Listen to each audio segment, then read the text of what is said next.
ধন্যবাদ জানাচ্ছি। রবিবার সকালে বাংলাদেশ চীন মৈত্রী সম্মেলন কেন্দ্রে অনুষ্ঠিত কর্মমুখী ও টেকনিক্যাল শিক্ষা বিষয়ে শিক্ষকদের প্রশিক্ষণ কার্যক্রমের উদ্বোধনী অনুষ্ঠানে যোগ দেন প্রধানমন্ত্রী তারেক রহমান। প্রধানমন্ত্রীকে সম্মাননা স্মারক ও গাছের চারা উপহার দেন জাতীয় বিশ্ববিদ্যালয়ের উপাচার্য অধ্যাপক এএসএম আমানুল্লাহ। পরে প্রশিক্ষণ কার্যক্রমের উদ্বোধন করেন সরকার প্রধান।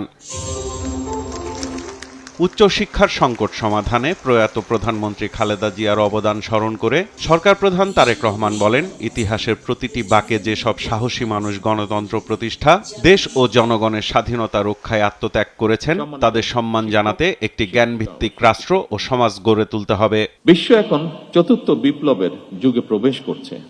কৃত্রিম বুদ্ধিমত্তা বা আর্টিফিশিয়াল ইন্টেলিজেন্সের অবাধ প্রসার ও ব্যবহার বর্তমানে মানুষের জন্য নানামুখী চ্যালেঞ্জ তৈরি করেছে।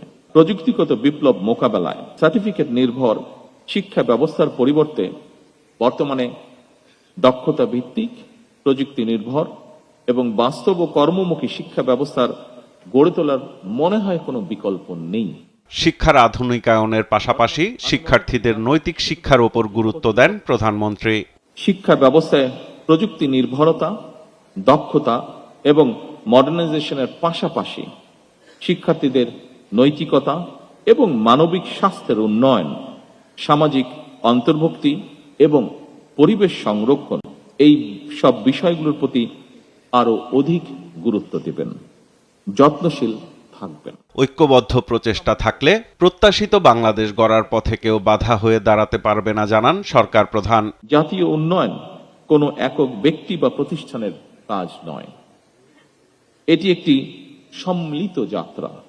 এই যাত্রায় বর্তমান সরকার সকলের সহযোগিতা আশা করে।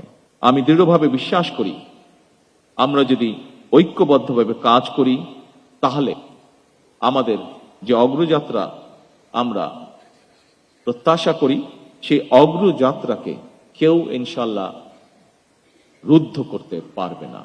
প্রধানমন্ত্রী বলেন, ১.৫ দশকের শাসন শোষণ শুধু গণতান্ত্রিক রাজনৈতিক অধিকারই কেড়ে নেয়নি, অন্যান্য প্রতিষ্ঠানের মতো শিক্ষা ব্যবস্থাকেও ধ্বংস করেছিল। এবার ঘুরে দাঁড়ানোর পালা।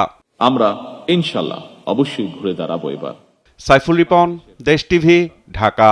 এবং মুক্তিযুদ্ধ অর্জন থেকে শুরু করে আজ